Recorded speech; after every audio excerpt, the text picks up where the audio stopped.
Baik, kita lanjut ke soal nomor 9. Nah, sekarang kita masuk ke materi trigonometri. Nah, ini kita diberikan nilai tangen A sama dengan akar 3. Anggap saja bentuknya akar 3 per 1 ya, biar terkesan pecahan.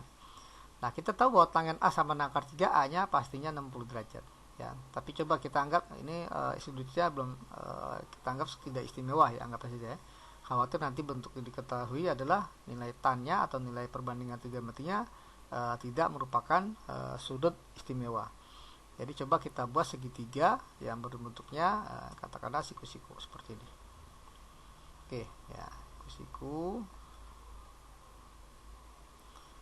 Kita misalkan ini sudut A-nya. Kita anggap saja tangan A adalah akar 3 per 1, berarti depannya ini akar 3. Ya, perbandingannya ini 1. Ya, depan samping ya, depan per samping ya, walaupun sebenarnya belum tentu panjangnya akar 3, bisa jadi akar 3 kali 2 ya, akar 3 kali 3 dan seterusnya. Oke, nah sekarang tugas kita tinggal mencari sisi miringnya dengan batan Pitagoras ya. Jadi akar dari akar 3 dikuadratin 3 ditambah 1 dikuadratin 1, maka hasilnya adalah akar 4 sama dengan 2. Jadi sisi miring 2. Nah, yang ditanya adalah nilai cos A, berarti nilai cos A, kita lihat segitiga ini, cos A adalah samping bagi miring ya, sami samping per miring, jadi 1 per 2.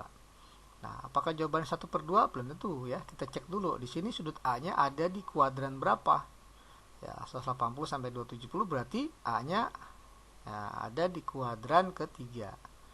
Nah, cos di kuadran 3 nilainya adalah negatif. Nah, maka jawabannya adalah min setengah yang tepat ya. Jadi kita pilih opsinya yang C untuk soal nomor 9.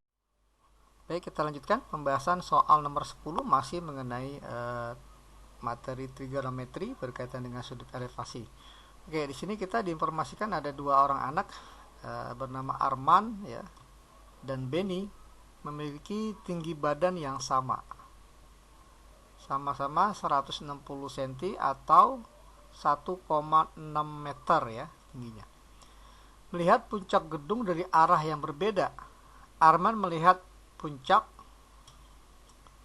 ya dari arah timur dengan sudut elevasi 45 derajat, sedangkan Benny ini dari arah utara dengan sudut elevasi sebesar 30 derajat. Nah, jika jarak antara Arman dan Benny 100 meter, maka perkiraan tinggi gedung tersebut adalah yang pertama pasti kita akan coba gambarkan dulu informasi yang diberikan. Nah, saya sudah gambarkan kurang lebih seperti ini ya. Ingat, arah Arman dan Benny itu tidak satu di kanan satu di kiri ya, tapi dia ada di arah timur dan arah utara. Jadi membentuk sudut 90 derajat antara Arman dengan Benny terhadap gedung ya. Jadi bentuk seperti ini gambarnya. Oke, informasinya jarak antara Arman ya dengan Benny ini 100 meter. Ya, Arman dengan Benny 100 meter. Ya, sini gedungnya. Nah, tinggi Arman dengan Benny sama-sama tingginya 1,6 meter ya. Nah, sama-sama tingginya ya, ini tinggi dari sini 1,6 meter. Nah, kemudian sudutnya ini 45 derajat ya. Sudut elevasi Arman melihat tinggi gedung, kemudian Benny sudut elevasinya 30 derajat. Oke, kita misalkan ya. Nah, kita misalkan dari sini ke sini ini tingginya adalah kita misalkan adalah X ya. Karena sudutnya 45, ini siku-siku ya, pastinya ini juga sama dengan 45 derajat. Ya, 45 derajat. Sehingga ini ada segitiga siku-siku sama kaki. Di jarak gedung dengan matanya Arman pastinya sama-sama X. Nah, seperti ini. Nah, kemudian karena kita lihat segitiga ini 30 derajat, ini X, maka berapa jarak ini sini ke sini ya. Kita memakai ini jaraknya adalah Y ya. Sorry, ini Y. Nah, ini X, ini Y. Oke. Jadi kita bandingkan X dengan Y, kita minta bantuan perbandingan trigonometri tan ya. Nah, sudutnya 30 derajat. Ini kan X per Y, depan bagi samping, X per Y.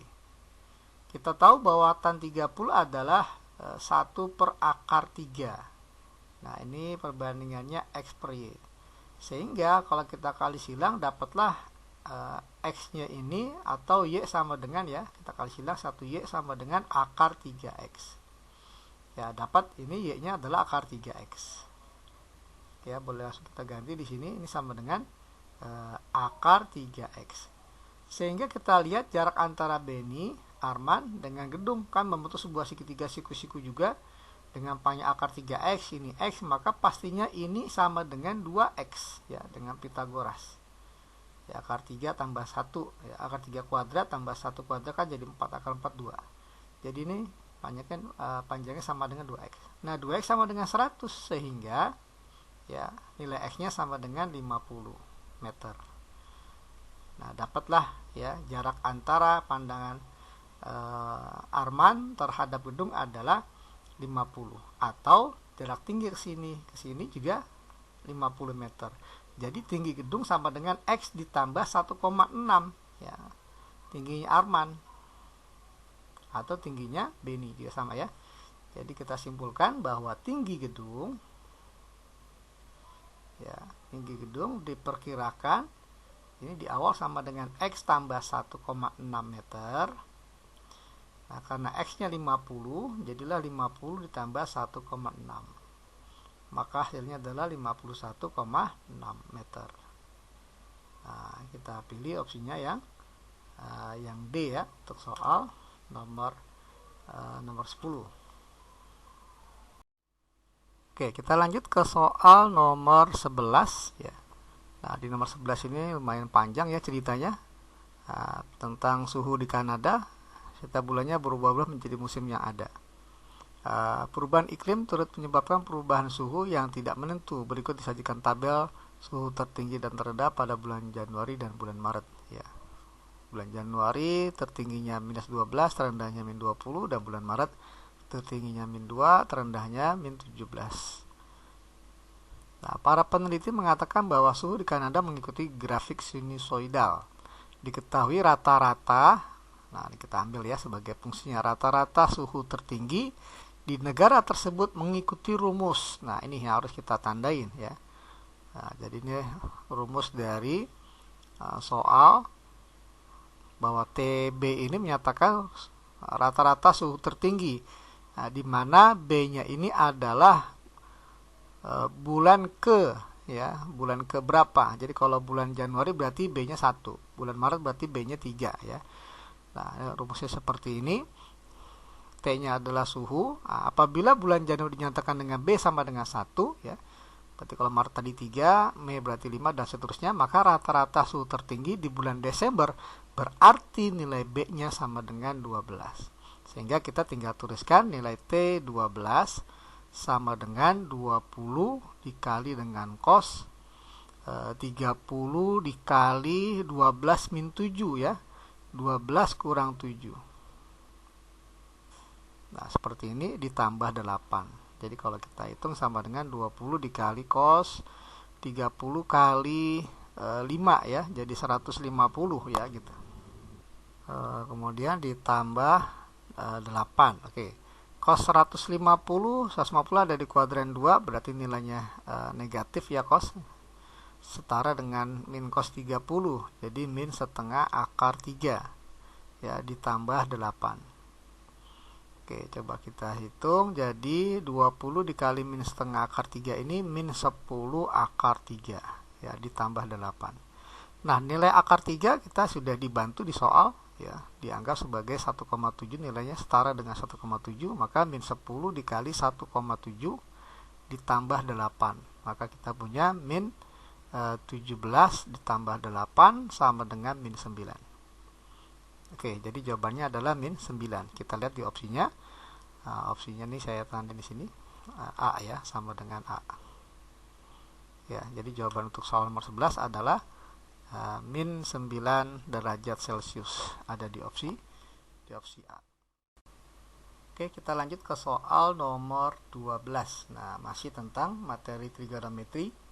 Kita diberikan dua fungsi trigonometri, yakni f(x) dan gx. Nah, diinformasikan bahwa grafik gx ini diperoleh dari dengan cara menggeser grafik fx. Ya, jadi Gx ini dapat dari menggeser grafik fx. Artinya efek ini adalah kurva awal dan ini adalah kurva hasil petanya ya. Jadi fx ya, ditranslasi katakanlah dapat Gx. Oke. Kita akan cari translasinya ini ya. Katakanlah A B ya. Nah, tapi karena di sini x dalam bentuk V, maka katakanlah AV dengan B ya. Kalau ini hasilnya negatif berarti pergeserannya ke kiri, kalau positif ke kanan, ini kalau positif ke atas, negatif ke bawah. Oke ya. Oke, langkah pertama kita samakan dulu fungsinya. Ini masih beda ya. Efeknya sin, Gx-nya adalah cos. Coba ya, Gx-nya kita rubah dalam bentuk cos juga ya. Jadi Gx adalah 3, cos ini akan menjadi sin ya. Sin 90 tambah alfa, anggap aja ini alfanya ya, ditambah alfanya adalah 2x min V per 6. Nah ini ya, ini akan jadi hasilnya jadi cos alfa ya, dikurang 1. Nah ini kalau kita sederhanakan, kita akan peroleh 3 sin 2x V per 2 dikurang V per 6, 90 dikurang 30 jadi 60 ya, jadi tambah V per 3 dikurang 1. Nah ini fungsi ini adalah fungsi petanya. Nah sementara efek ini adalah fungsi aslinya ya. Coba kita berangkatnya dari petanya menjadi aslinya. Oke.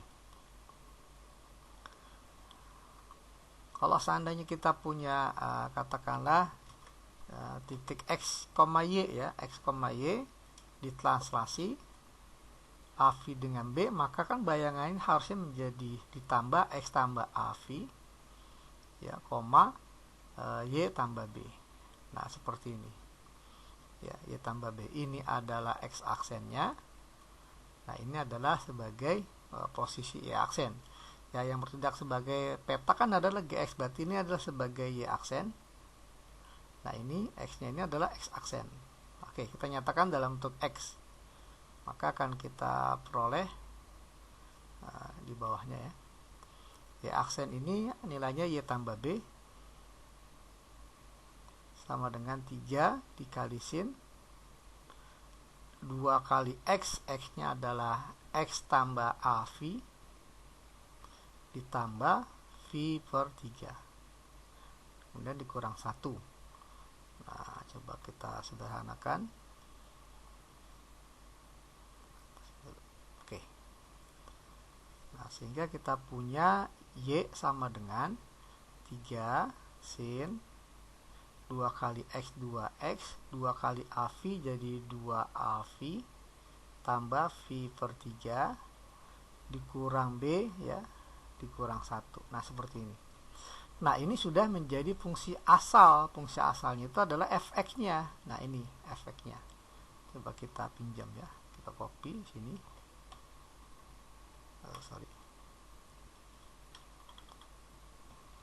Nah kita taruh di sini. Nah berarti ini udah sesuai. Nah ini 3 disesuai, sin disesuai. Berarti ini harus kita samakan. 2AV tambah V per 3 harus sama dengan min V per 6. Kemudian min B min 1 kita samakan dengan min 5. Jadi di sini kita tuliskan ya, sehingga kita dapatkan yang pertama V-nya kita nggak usah ajak ya, ambilnya koefisiennya 2A tambah 1 per 3 ya, sama dengan min 1/6 ya. Nah, coba kita tulisin dulu deh. Kita tulisin 2 biar nggak bingung ya, 2AV tambah V per 3 ini sama dengan min V per 6 ya lagi. Nah sehingga 2AV sama dengan min V per 6 dikurang V per 3. Artinya 2AV ini sama dengan min 30 dikurang 60 jadi min 90 atau min setengah V. Oke, V-nya kan coret ya. Habis V-nya, maka dapatlah 2A sama dengan min setengah. A-nya adalah min 1/4. Oke, kita simpan A-nya min 1/4. Nah, sekarang kita cari B-nya. Nah, dari min B min 1 sama dengan 5. Min B min 1 sama dengan 5. Maka min B sama dengan 6. Nah, sehingga dapatlah B-nya 6 dibagi min 1, jadi min 6. Nah, tadi kita sudah misalkan bahwa translasinya AV B ya. Vektor AV B. Jadi translasinya AV 1/4 V dengan B, B-nya min 6. Nah, seperti ini. Berarti pergeserannya dari Fx menjadi digeser ke bawah ya, 1/4 V ya, bergeser ke bawah 1/4 V dan kemudian bergeser ke kiri. Oh, sorry, ini bukan bawah ya, kalau X itu kiri, sorry ya, kalau horizontal kanan kiri, berarti kalau negatif dia ke kiri 1/4 V. Nah, ini Y berarti atas bawah, berarti kalau minus bawah, ke bawah ya, sebesar 6 satuan. Jadi kalau kita lihat opsi yang tepat ada di opsi D ya, ke kiri pi/4 radian dan ke bawah sejauh 6 unit satuan. Oke, itu pembahasan untuk soal nomor 12.